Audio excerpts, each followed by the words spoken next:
여러분 안녕하십니까? 수요 잡담 시작하겠습니다.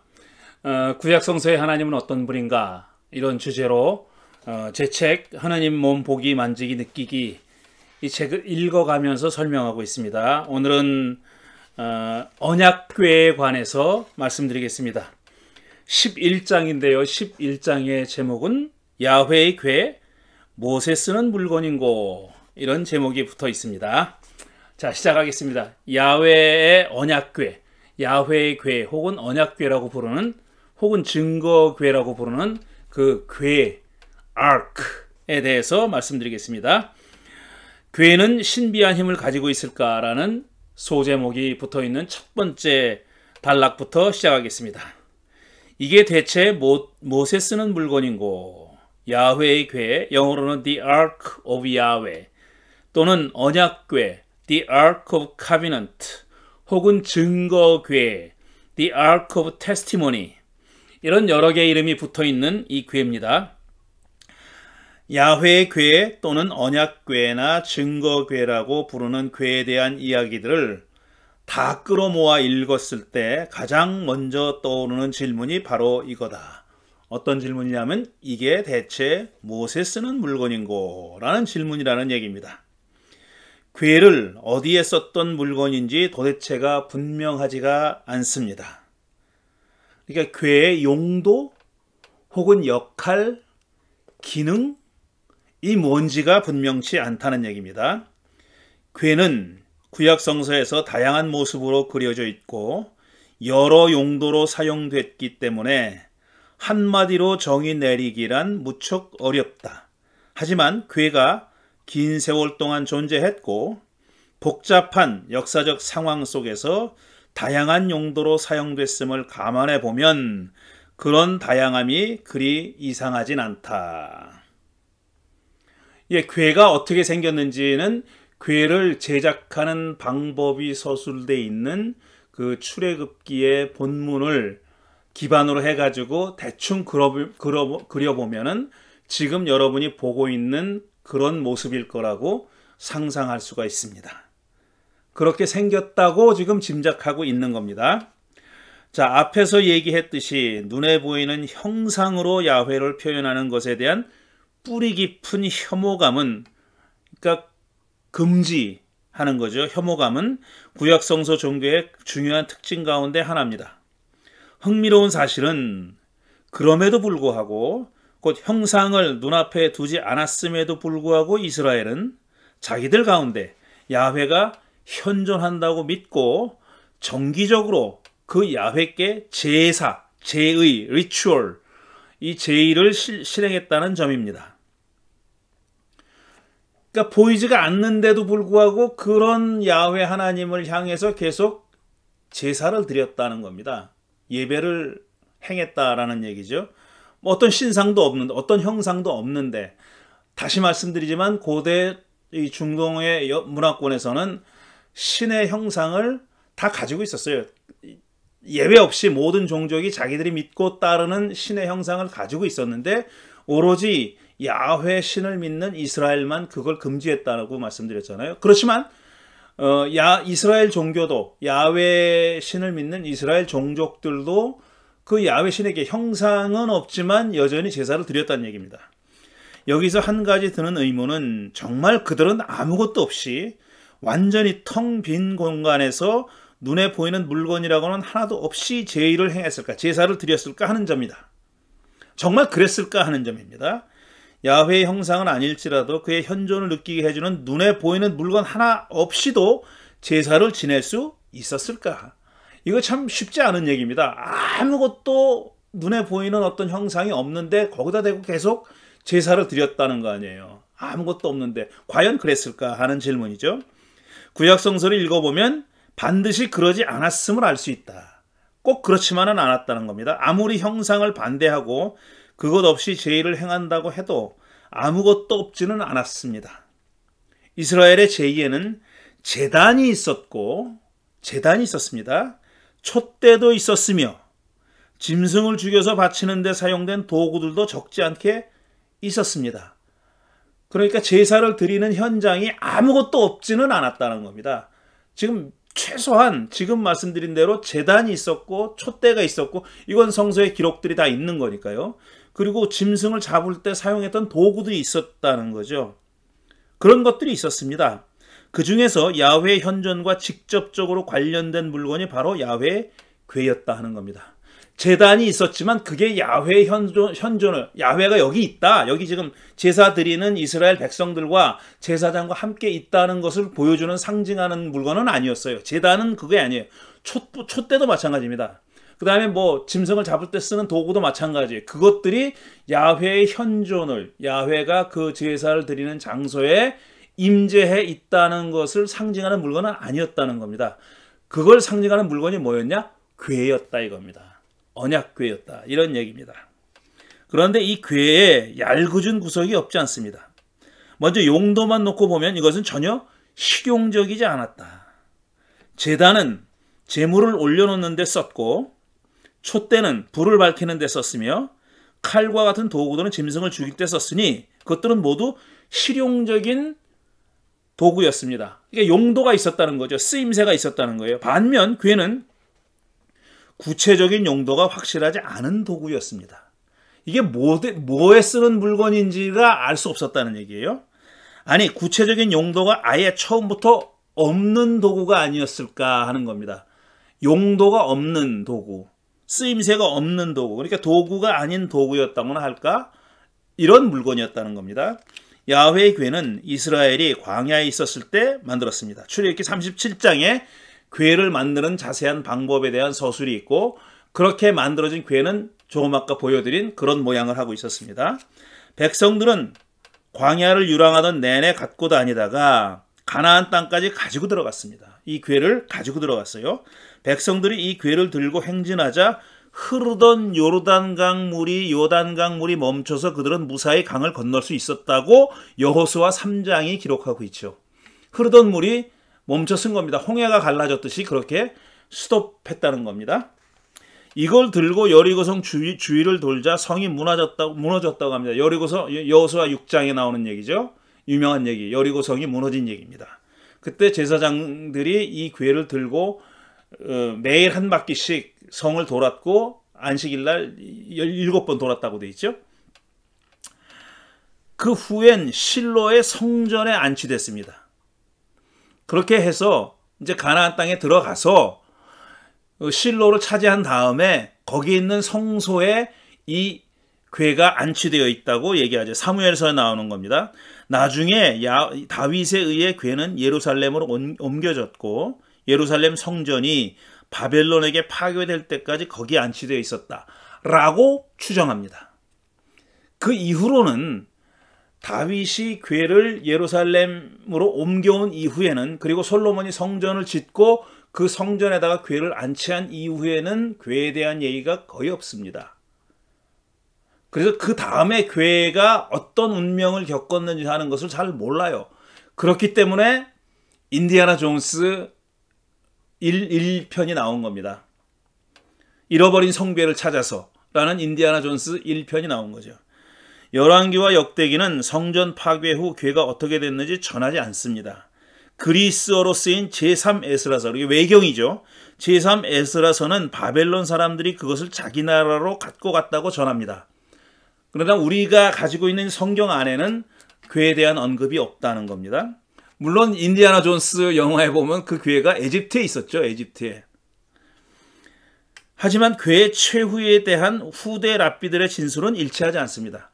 이게 궁금할 거 아닙니까? 유대교의 랍비들이 그래서 이러저러한 추측을 해서 그걸 기록으로 남겼다는 얘기입니다. 그런데 그 진술들이, 랍비들의 진술들이 일치하지 않는다는 거죠. 어떤 사람은 여기 있었다, 어떤 사람은 저기 있었다 이렇게 얘기한다는 얘기입니다.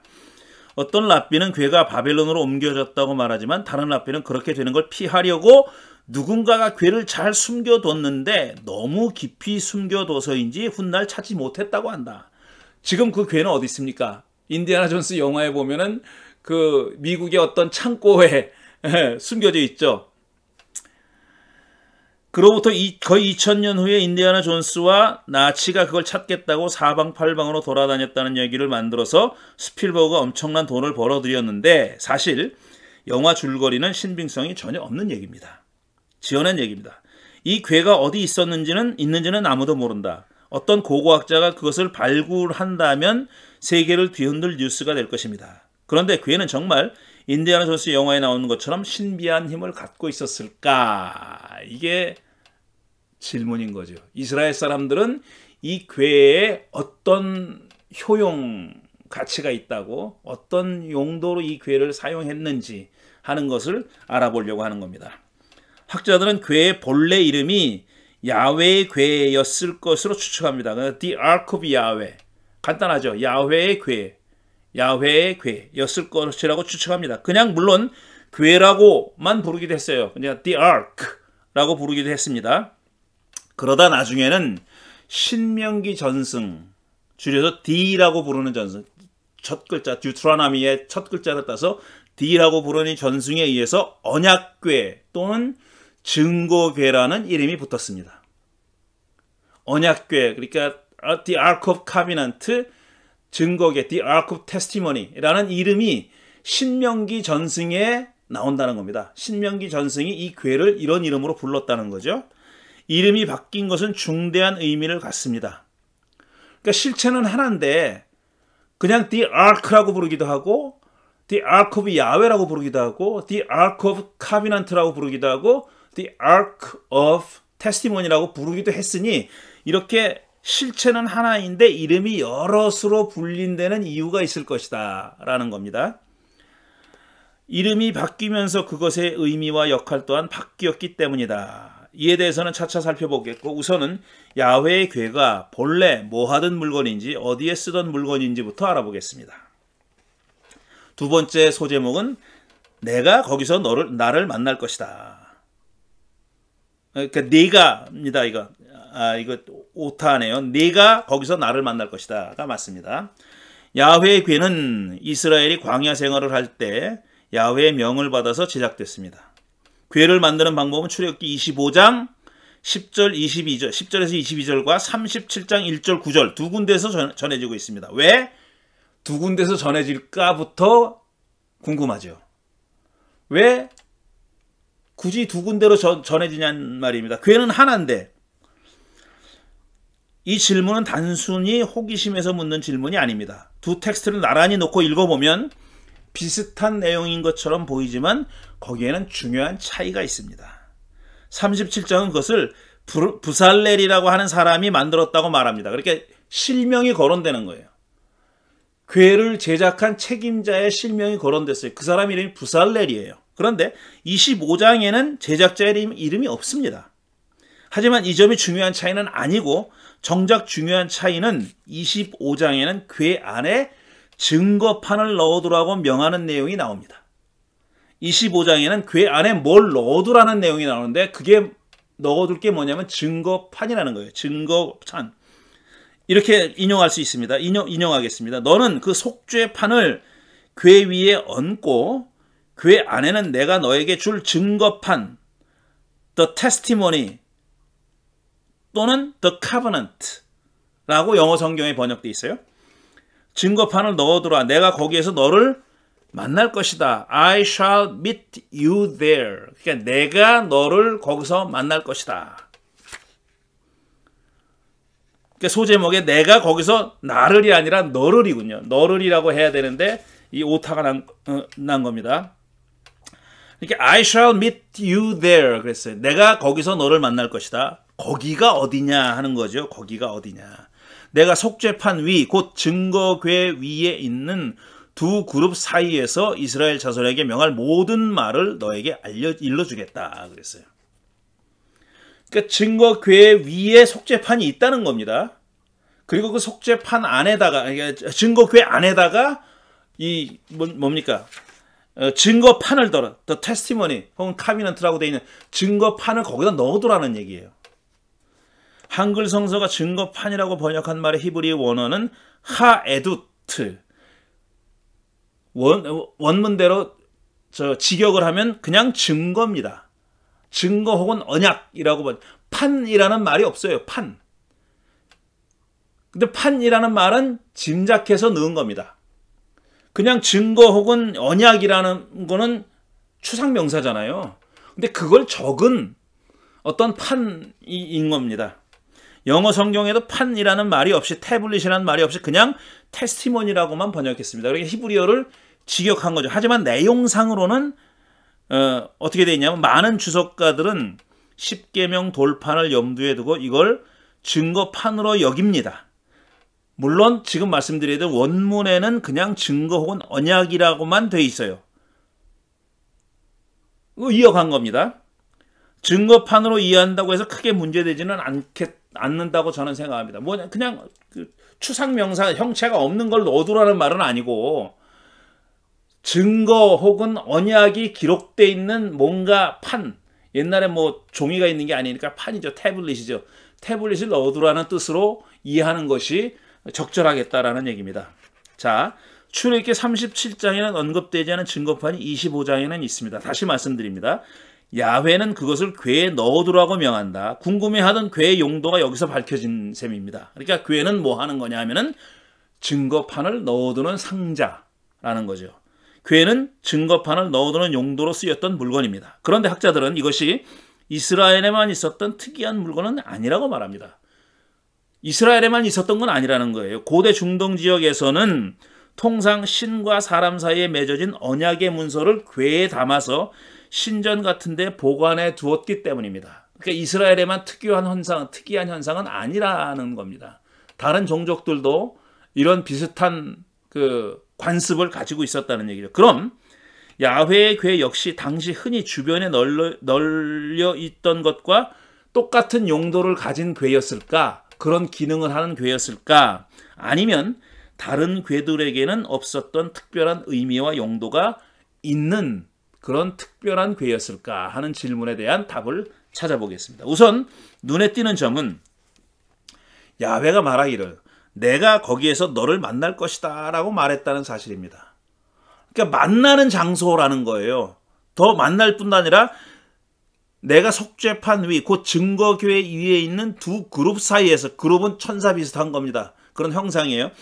그 사이에서 이스라엘 자손에게 멸할 모든 말을 너에게 일러주겠다. 그러니까 계명을 모세를 통해서 이스라엘 백성에게 전해주는 장소라는 겁니다. 그게 만난다는 말로 표현되어 있는 거예요. 그냥 만나서 하이 하고 마는 게 아니라 안녕하십니까 하고 마는 게 아니라 거기서 야훼 신이 모세를 통해서 이스라엘 백성들에게 자신의 계명을 선포하는, 전해주는 그런 장소라는 거죠. 너는 단수로 모세를 가리키고 거기는 궤 위를 가리키는 말이므로 이 말은 야훼가 궤 위에서 모세를 만나겠다는 뜻입니다. 이게 무슨 말인가? 야훼가 모세를 만난다는 말은 무슨 말이며 그 만남이 왜 하필 궤 위에서 이루어져야 하는가? 궤가 얼마나 크기에 그 위에 야훼가 설 수 있다는 얘기인가? 모세는 야훼와 만날 때 그를 눈으로 볼 수 있었을까? 얼굴과 얼굴을 마주보며 만났을까? 아니면 그저 상징적인 뜻으로 한 얘기였을까? 그냥 말이 그렇다는 얘기지 어떤 그림을 그리라는 얘기는 아니었다고 볼 수도 있다는 겁니다. 그냥 상징적으로 내가 널 만나겠다라고 얘기한 거다. 이렇게 이해할 수도 있다는 겁니다. 궤는 누구나 눈으로 볼 수 있는 물건입니다. 당연하죠. 눈으로 볼 수 있는 거예요. 그런데 그 위에서 야훼가 모세를 만났다면 눈에 보이게 만났다고 생각하는 게 자연스럽지 않겠냐는 거예요. 즉 궤는 궤 위에서 만나겠다고 했으니까 궤까지는 보이는데 그 위에 야훼는 전혀 보이지 않는 그런 어떤 흔히 말해서 영적인, 눈에 보이지 않는 영적인 분이라고 추측할 이유는 없다는 겁니다. 우리가 지금 그런 생각을 강하게 갖고 있기 때문에 현대인들은 그러니까 야훼는 눈에 보이지 않는 영적인 분이라는 그런 선입견을 갖고 있기 때문에 그렇게 생각하려고 그러지, 이 텍스트가 기록되어 있던 시대에, 그러니까 지금부터 한 3000년 전 시대에 이스라엘 사람들은 야훼가 어떤 형체가 없는, 몸을 가지고 있지 않은 비물질적인 그런 존재였다고 생각하지 않았기 때문에 당연히 눈으로 볼 수 있다고 여겼을 거다라는 겁니다. 물론 보면 안 돼요. 보는 건 금지됐어요. 하지만 그렇다고 해서 눈에 안 보이는 존재는 아니었다라는 얘기죠. 그런데 이 말을 왜 상징으로 이해하는가 말이다. 상징으로 이해할 이유가 없다는 얘기입니다. 제 말씀은 계속 읽겠습니다. 이게 대체 어디에 쓰는 물건인가? 이 물음으로 이 장을 시작했다. 이 질문에 답하기가 그리 쉽지 않은 까닭은 괴를 언급하는 구절들을 읽어가면 갈수록 답이 찾아지긴커녕 오히려 더 깊은 미궁에 빠져는 느낌이 들기 때문입니다. 괴가 등장하는 이야기들, 에피소드들을 읽으면 읽을수록 이게 대체 뭐에 쓰는 물건인가 하는 답을 얻는 게 아니라 오히려 더 질문만 생긴다라는 얘기입니다. 하지만 서두르지 말고 당황하지도 말고 꼼꼼하게 그 구절들을 읽어보겠습니다. 야훼의 괴는 특정 시점에 특정한 사람들에 의해 만들어졌고 아까 그 만든 사람의 이름도 등장했죠. 특정 시점에 사라졌습니다. 더 이상 언급되지 않는다고 말씀드렸죠. 그러니까 솔로몬이 자기 아버지 다윗이 예루살렘으로 옮겨온 그 괴를 성전에 안치한 다음부터는 잘 언급되지 않는다고 말씀드렸잖아요. 특정한 시점에 특정 시점에 사라졌어요. 특정한 시기에 특정한 사람에 의해서 특정한 장소에서 만들어졌고 어디 안치됐다 특정한 장소에 안치됐다가 사라졌습니다. 더 정확히 말하면 특정 시점 이후로는 구약 성서에서 괴에 대한 언급이 사라졌습니다. 그래서 우리는 야훼의 괴의 말년에 대해서 아는 바가 없어요. 알지 못해요. 괴의 일생은 크게 두 시기로 나눌 수 있습니다. 첫째는 한 곳에 머물러 있지 않고 이스라엘과 함께 돌아다녔던 시기이고 이게 광야에서 만들어졌잖아요. 이스라엘 사람들이 광야를 유랑할 때 만들어졌어요. 이거 출애굽기에 나오는 겁니다. 그래서 둘째는 예루살렘 성전에 안치되어 거기 머물던 시기였습니다. 거기 안치된 이후로는 움직였다는 얘기가 없습니다. 그러니까 두 시기에 괴가 행했던 역할이 달랐다는 점이 흥미롭습니다. 그것이 차지한 위치도 역시 달랐습니다. 야훼의 괴는 사람이 들고 다닐 수 있도록 운반용 막대기가 달려 있었습니다. 아까 본 그림 거기 막대기가 있죠. 출애굽기 25장 13절 37장 4절 두 군데 다 나옵니다. 막대기에 대한 언급이 나와요. 그렇게 어깨에 메고 다녔던 겁니다. 그러니까 괴는 본래 사람이 들고 다닐 수 있도록 디자인된 물건이었던 거다. 따라서 그것을 한 곳에 안치해 뒀다면 그건 괴의 본래 의도와는 맞지 않는 행위라고 할 수 있겠다. 그렇지 않습니까? 손잡이 막대기, 들고 다닐 수 있는 막대기가 거기 붙어 있다는 얘기는 뭐냐면 들고 다니라는 얘기예요. 그러니까 그 괴를 들고 다니지 않고 어떤 한 곳에 지정된 장소에 안치했다면 그것은 본래 괴가 갖고 있던 기능, 역할과 안 맞는 거다라는 얘기입니다. 그것과는 다른 어떤 역할, 기능, 그러니까 전에 했던 기능이 사라졌다는 얘기예요. 막대기가 필요했을 때 행했던 기능을 더 이상 하지 않게 됐다는 겁니다. 안치된 이후로는.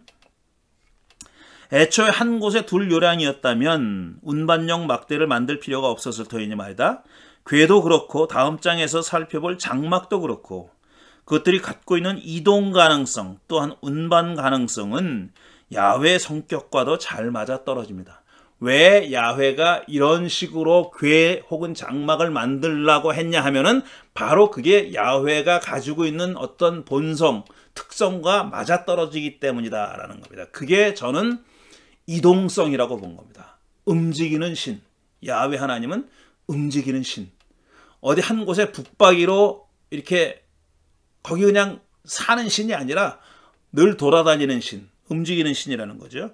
붙박이 장소에 그 괴를 갖다 둔 것은 이런 야훼의 성격과는 어울리지 않는 조합이었다고 저는 생각하는 겁니다. 야훼는 움직일 예정이었다. 이스라엘 백성과 함께 신의 산을 뜰 예정이었던 거다. 만들었을 때, 그러니까 신의 산에 머물러 있을 때 만들었단 말이에요. 이제 거기서 떠나서 움직이는 겁니다. 이때 야훼는 이스라엘에게 두 가지 물건을 만들라고 명했는데 야훼의 괴와 장막이 그것입니다. 이 두 가지가 완성된 후에야 야훼와 이스라엘이 신의 산을 떠났던 것을 보면 광야를 유랑하는 데 있어서 이것들이 반드시 필요한 물건이었음을 능히 짐작할 수 있다. 그겁니다. 나중 일이긴 하지만 이 둘은 가나안에 들어가서도 사실 필요한 물건이었어요. 그러나 어떤 특정 시점부터는 그 이전에 행했던 기능이 없어진 겁니다. 안치됨으로써. 더 이상 그런 역할을 하지 않게 됐다는 얘기입니다. 이스라엘은 낮에는 궤와 장막을 들고 다녔고 밤에는 궤를 장막 안에 모셔뒀다. 장막의 용도는 다음 장에 살펴볼 터이니 여기서는 궤에 대해서만 생각해 보겠습니다. 궤는 뭐 하는 물건이었을까? 제가 여러 번 이 질문을 하고 있는 거죠. 궤는 대체 뭐에 쓰는 물건이었을까? 그것은 증거판을 넣어두는 상자로 쓰였고, 첫 번째, 아까 언급한 겁니다. 증거판을 넣어두는 상자로 쓰였고, 그 다음에 야훼와 모세가 만나는 장소로 쓰였다는 두 번째 기능입니다. 이 사실은 앞에서 이미 언급했습니다. 증거판을 넣어두는 상자, 그 다음에 만남의 장소. 그런데 이 두 가지 용도는 서로 관련이 없어 보이잖아요. 증거판을 넣어두는 거랑 야훼가 만나는 거랑 무슨 상관이 있어요? 그냥 증거판만 넣어둘 수도 있고, 그 다음에 야훼와 만나기만 할 수도 있어요. 근데 두 가지 용도로 지금 사용됐다는 것이 밝혀졌지 않습니까? 서술돼 있지 않습니까? 전자가 본래 용도였을까? 아니면 후자가 그랬을까? 다시 말하면 증거판은 넣어둔 궤였기 때문에 야훼와 모세의 만남이 거기서 이루어진 것일까? 아니면 둘이 만나는 장소였기에 증거판을 거기에 넣어뒀을까? 어느 게 먼저일까? 라는 질문입니다. 별걸 다 따지고 든다고 불평하지 마시라. 궤에 대한 이스라엘의 신학적 사고가 어떻게 전개되었는지 따져보기 위해서는 그것이 그렇게 무의미한 질문은 아닙니다. 학자들이 주는 답은, 제가 이걸 가지고 많은 학자들이 논쟁을 했는데요. 그 과정 다 생략하고 결론만 얘기하는 겁니다. 제가 학자들이 주는 답은 만남의 장소였기 때문에 증거판을 넣어줬다는 것입니다. 그러니까 만남의 장소가 우선적이라는 얘기예요. 그렇기 때문에 거기에 증거판을 넣어둔 것이다 라고 보는 겁니다. 궤는 처음에는 야훼와 모세의 만남의 장소로 쓰려고 만들어졌는데 나중에 거기에 증거판을 넣어주는 상자 역할을 하게 됐다는 얘기입니다. 그러니까 아까 증거판 얘기가 신명기 전통에 나온다 그랬잖아요. 신명기 전통, D라는 약자로 쓰는 그 신명기 전통에 나온다고 말씀드렸는데, 그 신명기 전통은 상당히 후대 역할을 하는 전통입니다. 그러니까 요시야 왕 때 그 이전으로 올라가지는 않는다고 보는 거죠. 그러니까 요시야 왕 때니까 굉장히 7세기, 기원전 7세기, 굉장히 후대입니다. 지금 이 얘기는 광야 유랑할 때니까 기원전 한 1200년경 얘기잖아요. 적어도 500년의 갭이 있는 겁니다. 언약궤 얘기와 그 다음에 그걸 증거궤로 불렀다 하고 뭐 거기다 증거궤로 불렀고 증거판을 그 안에 넣어뒀다라고 하는 신명기의 서술은 적어도 언약궤를 만들었다는 전승보다 한 500년 후의 얘기라는 거죠. 본래는 그게 증거판을 넣어두는 용도로 만든 게 아니라 야훼와 모세가 만나는 장소였다. 이게 1차적이었다. 우선적이었다. 이런 얘기입니다. 학자들은 이를 입증하는 구절들을 여러 들지만 여기서는 생략하겠습니다. 우리가 알고 싶은 것과 직접적인 관련이 없기 때문입니다. 그런데 시간이 흐르면서 궤는 야훼가 현존하는 곳으로 여겨지지 않고 증거판을 넣어두는 상자로 여겨지게 됩니다. 그래서 신명기 전승이 우세하게 됐다는 얘기입니다. 이 궤의 주요한 기능이 그 증거판을 넣어두는 역할을 하는 것으로 그렇게 인식됐다는 겁니다. 후대에는. 이는 야훼에 대한 시각적 체험보다는 청각적 체험 쪽으로 강조점이 옮겨졌다는 사실과 흐름을 같이 한다. 왜냐하면 야훼가 모세를 만나서 거기서 계명을 주는 장면은 비주얼라이즈 할 수 있잖아요. 눈으로 볼 수 있는 거 아닙니까? 눈으로 볼 수 있는 거.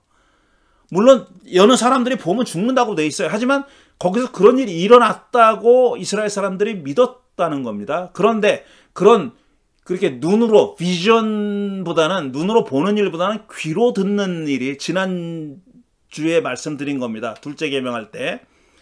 귀로 듣는 것에 대한 트래디션이 우세하게 되면서부터는 이게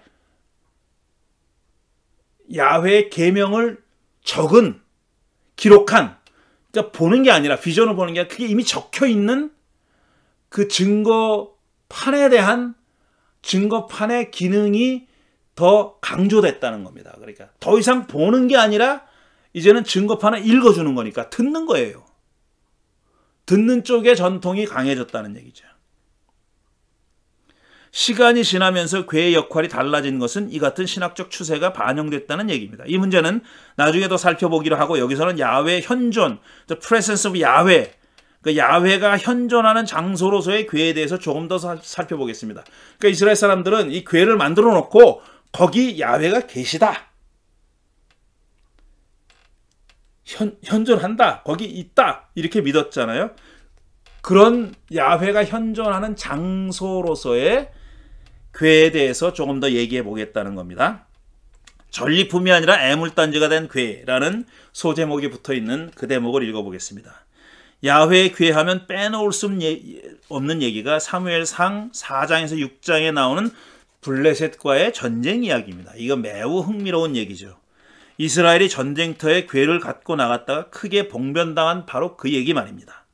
이 얘기에 주목하는 이유는 그것이 괴에 대한 이스라엘의 생각을 잘 보여주기 때문입니다. 비록 그게 옳지 않다는 사실이 밝혀진 계기가 되긴 했지만 말입니다. 그러니까 괴에 대한, 언약 괴에 대한 이스라엘 사람들의 신앙이, 믿음이 잘못됐다는 것을 보여주는 에피소드입니다. 그러니까 동시에 이스라엘 사람들이 그 괴에 대해서 어떤 믿음을 가지고 있었는지 일단 보여주는 거예요. 그런데 이 사건은 사무엘상 4장에서 6장에 나오는 이 사건은 그 믿음에 문제가 있다는 것을 보여주는 에피소드이기도 하다는 그런 말씀입니다. 괴의 위력은 그 이전에 이미 확인됐습니다. 이스라엘이 가나안에 들어가기 직전 마지막 관문인 요단강을 건널 때였습니다. 괴는 이때 결정적인 역할을 했죠. 여호수아 3장에 나오는 얘기입니다. 이때 괴를 들고 행진해온 제사장들이 제일 먼저 요단강 물에 들어갔습니다. 그러자 흐르던 물줄기가 끊겨서 백성들은 무사히 맞은편으로 건널 수 있었다. 이때 백성들은 괴의 위력을 실감했을 것이다. 괴를 이고 가던 제사장이 요단강에 딱 발을 딛자마자 불이 갈라졌다는 거잖아요. 그러니까 그게 괴의 힘이 아니면 뭐였겠어요. 그렇게 생각했다는 겁니다. 블레셋과 이스라엘은 악연이었습니다. 이건 진짜 질긴 악연이었죠. 그들은 가나안 서쪽 해안 지역을 뺏고 빼앗기는 전쟁을 오랫동안 벌였습니다. 이게 정복 시기뿐 아니라 나중에 그 사울 다윗 시기에도 계속 이 전쟁이 이어졌습니다. 가나안 서쪽 해안 지역, 그러니까 비옥한 땅을 차지하려고 이 블레셋 사람들과 이스라엘 사람들이 전쟁을 했던 겁니다. 때는 블레셋이 이스라엘을 쳐들어와 각각 아벡과 에벤에셀에 진을 치고 전쟁을 벌일 때였습니다. 이스라엘이 이 전쟁에서 대패합니다. 의기소침해 있을 때 장로들이 이런 좋은 생각을 떠올린 겁니다. 묘안을 냈어요. 야훼의 괴를 전쟁터에 갖고 나가자는 것이 그거였습니다. 하나님의 괴를, 언약 괴를 전쟁터에 가지고 나가자. 그럼 우리가 이길 것이다. 라고 하는 제안을 했던 겁니다. 왜 이 제사장들이, 장로들이 이런 묘안을 냈을까? 짐작할 수 있죠. 전에 보니까 요단 강물도 갈라지고 뭐 그런 기적이 일어났단 말이에요. 그러니까 이거 전쟁터에서도 어떤 그 괴가 괴력을 발휘해서 자기들에게 승리를 가져다 주지 않을까 하는 믿음을 가지고 그런 제안을 했던 겁니다. 제가 사무엘상 4장 3절을 인용합니다. 야훼께서 오늘 우리가 블레셋 사람에게 지도록 하신 까닭이 무엇이겠느냐? 실로에 가서 야훼의 언약궤를 우리에게로 모셔다가 우리 한가운데 있게 하여, 제가 여기를 보울드로 만들었죠. 우리를 원수의 손에서 구하여 주시도록 하자. 그랬어요.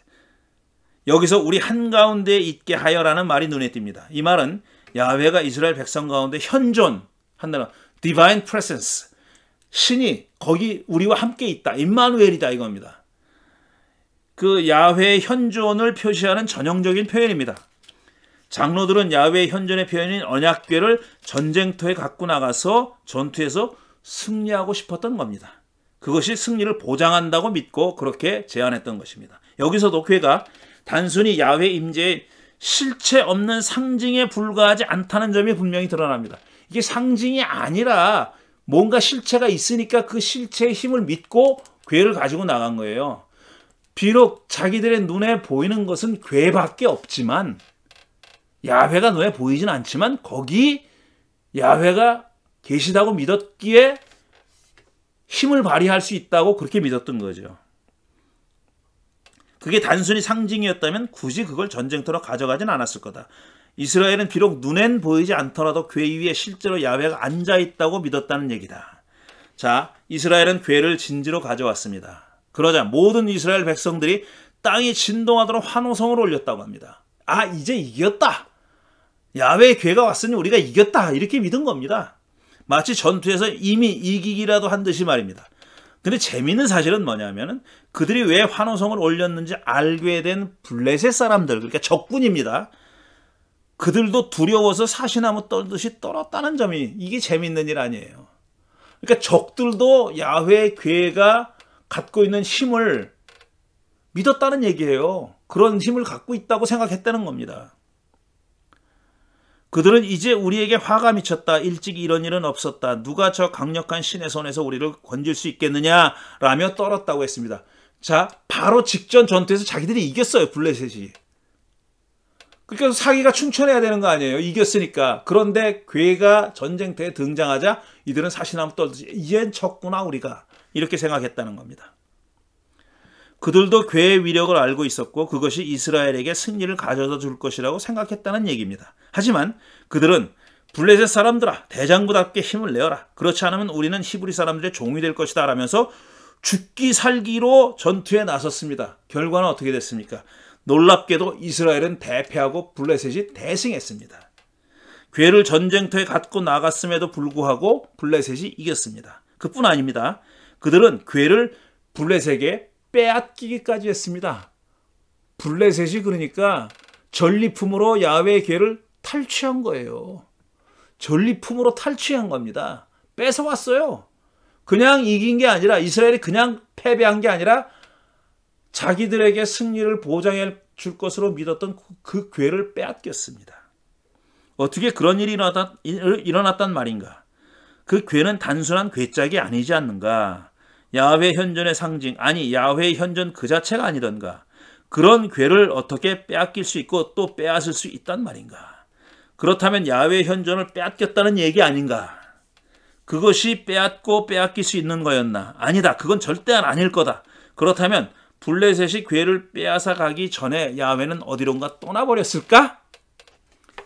이스라엘 하는 꼴을 보니까 내가 얘네들에게 승리를 줄 이유가 없다라고 떠나가 버렸을까? 그렇게 짐작할 수도 있죠. 혹은 야훼가 의도적으로 블레셋 땅으로 건너갔던 것은 아닐까? 이런 여러 가지 상상이 가능한 겁니다. 사무엘상 4장 10절 11절 이스라엘은 이때 아주 크게 져서 보병 3만 명이 죽었다. 하나님의 궤를 빼앗겼고 엘리의 두 아들 홈리와 비느하스도 이때 전사하였다. 엘리 제사장의 아들 둘도 죽었습니다. 궤를 빼앗긴 얘기를 이렇게 짧고 건조하게 전하는 것도 놀랍다. 이게 얼마나 엄청난 사건이에요. 그런데 궤를 빼앗겼다. 이거 끝이에요. 그냥. 마치 얼마든지 일어날 수 있는 일이 일어났다는 투 아닌가. 이래도 되나? 이렇게 간단히 얘기하고 끝날 사건인가 말이다. 질문이 꼬리를 물고 이어지는데 정작 답은 찾을 수가 없습니다. 자, 궤와 블레셋 사람들 사이에 얽힌 얘기는 이게 끝이 아닙니다. 빼앗기고 말았다. 이게 끝이 아니에요. 그 다음에 그 뒤에 후일담이 또 있어요. 블레셋은 궤를 다곤 신전에 갖다 놓았습니다. 그러니까 전리품이에요. 이건 종족과 종족의 전투이기도 하지만 각각의 종족이 믿는 신들의 전쟁이기도 해요. 그러니까 승리한 종족은 패배한 종족의 신상을, 대부분은 신상입니다. 신상을 가져다가 자기네 신의 신전에다가 전시해 놓습니다.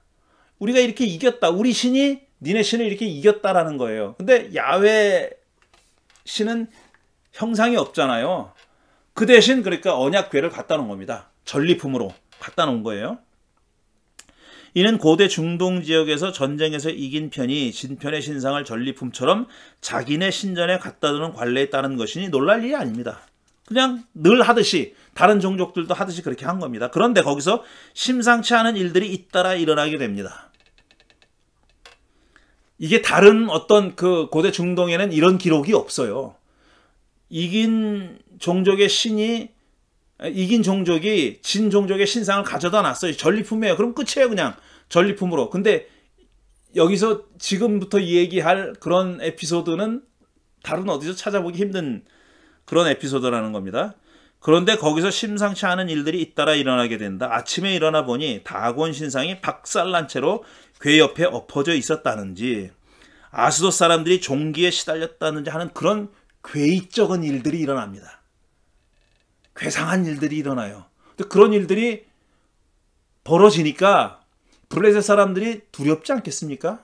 두려웠죠. 그래서 아스돗 사람들은 이 모든 재앙이 궤 때문에 벌어졌다고 여겨서 그걸 가드라는 곳으로 옮깁니다. 야, 이거 흉물이다, 흉물. 치워라, 치워. 그래가지고 가드라는 곳으로 옮겼어요. 그랬더니 그곳 주민들이 극심한 종기로 고통을 당하자 다시금 그것을 에글론으로 보내려고 했다는 겁니다. 그러니까 지명이에요. 이게 마치 토스하듯이 이곳저곳으로 그냥 보내버린 겁니다. 이 흉물을 빨리 자기네들로부터 멀어지게 만들었던 거죠. 그런데 에글론 주민들이 울부짖으며 반대하자 블레셋 권력자들은 이러지도 저러지도 못, 이게 다 블레셋에 속해 있는 땅들이에요.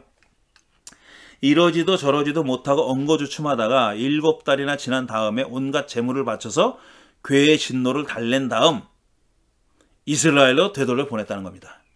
자기들이 전리품으로 가져왔는데 이게 이 재앙을 가져오는 흉물이라고 생각해서 야, 도로 갖고 가. 그리고 이스라엘로 돌려보냈다는 얘기입니다. 블레셋과의 전투에서의 궤에 관한 에피소드까지만 오늘 읽고 나머지 궤에 대한 얘기는 다음 주에 계속하겠습니다. 이 웃지 못할 얘기에는 중요한 신학이 담겨 있습니다. 우선 이스라엘이 궤와 야훼의 현존을 따로 떼어놓고 생각하지 않았다는 사실에 주목할 수 있습니다. 그러니까 궤가 있는 곳에 야훼 현존이 있고 야훼 현존이 있는 곳에 궤가 있다라고 믿었던 거예요. 그러니까 이 궤와 야훼 현존은 불가분리의 관계에 있다. 이렇게 믿었다는 겁니다.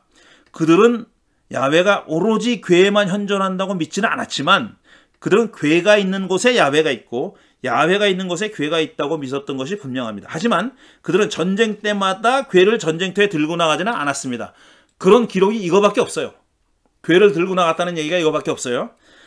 야훼 현존이 반드시 승리를 가져다 준다고 믿었다면 전쟁 때마다 궤를 들고 나갔을 법한데 그러지 않은 거 보면은 궤 자체에 마술적인 힘이 있다고 믿지는 않았던 것 같습니다. 이건 제 추측이에요. 제가 추측하는 거예요. 늘 이게 승리를 보장해 준다고 믿었으면은 들고 나갔겠죠. 근데 사실 궤가 없어도 야훼 하나님이 말로다가 확증해 주는 경우가 있어요. 나가라, 이긴다, 내가 너희와 함께 하겠다, 두려워 말라. 이게 아주 티피컬한 전형적인 그 전쟁의 승리를 보장하는 야훼 약속이거든요. 나가라, 내가 너희와 함께 하겠다, 두려워하지 말라. 이 말이 아주 그냥 정형화된 그런 문법이란 말이에요. 말이란 말이에요. 근데 그걸로 충분했어요.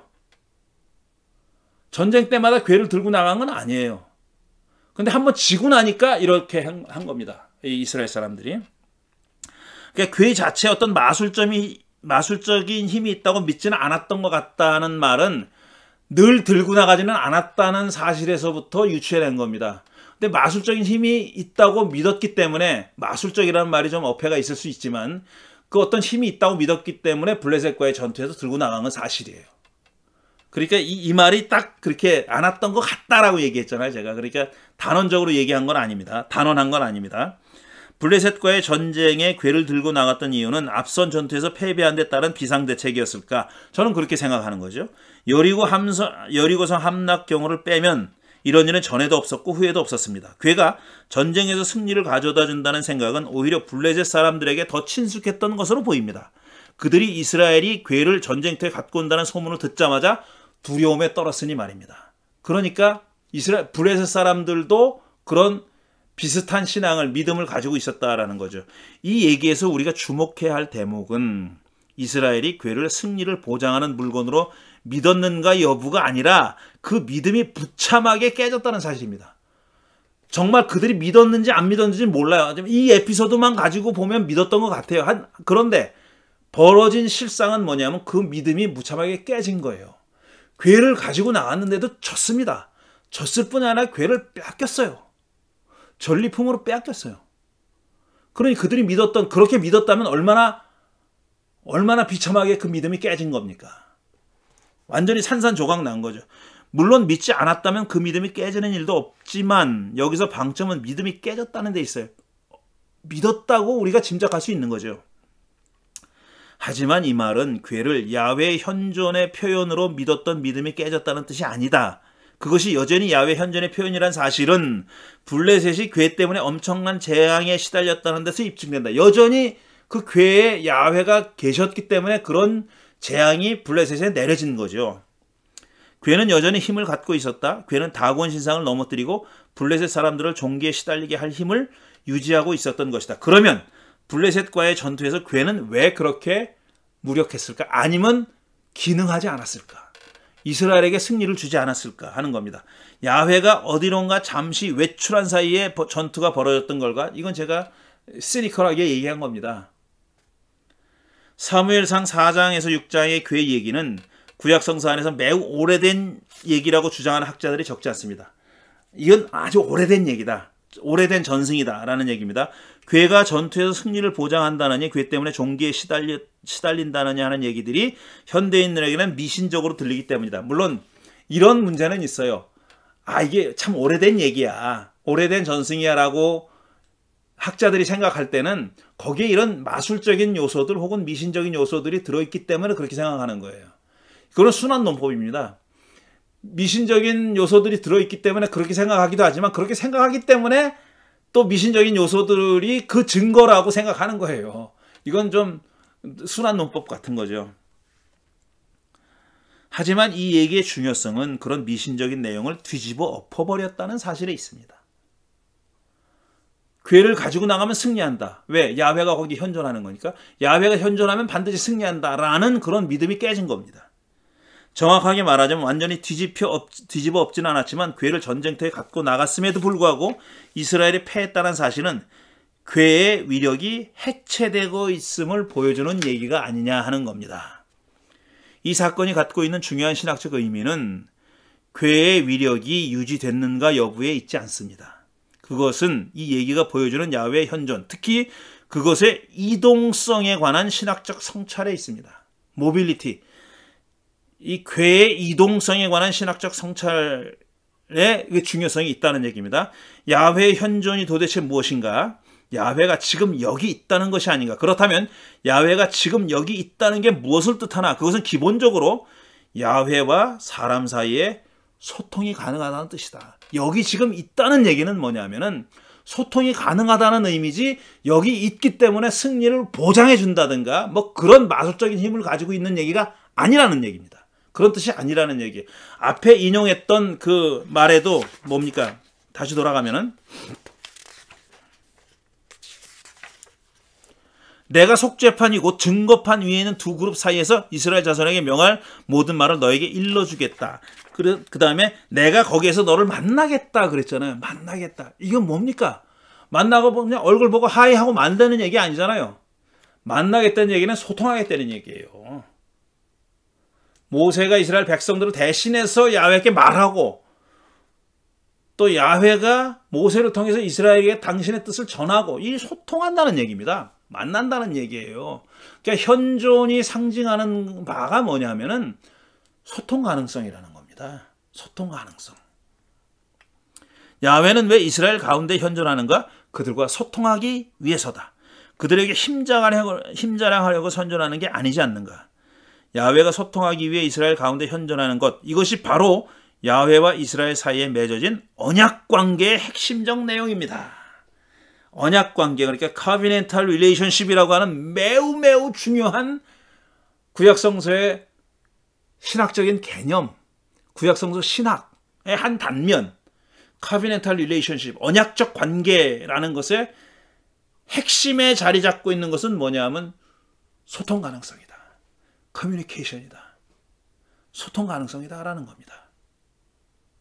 그래서 결국은 이 괴에 대한 얘기는 언약에 관한 얘기로 넘어간다는 겁니다. 그 얘기는 다음 주에 계속하도록 하겠습니다. 다음 주는 이 아브라함과 맺은 언약에 대한 얘기가 되겠습니다. 자, 다음 주에 이 얘기를 기대해 주시고 오늘은 여기서 마치겠습니다. 고맙습니다.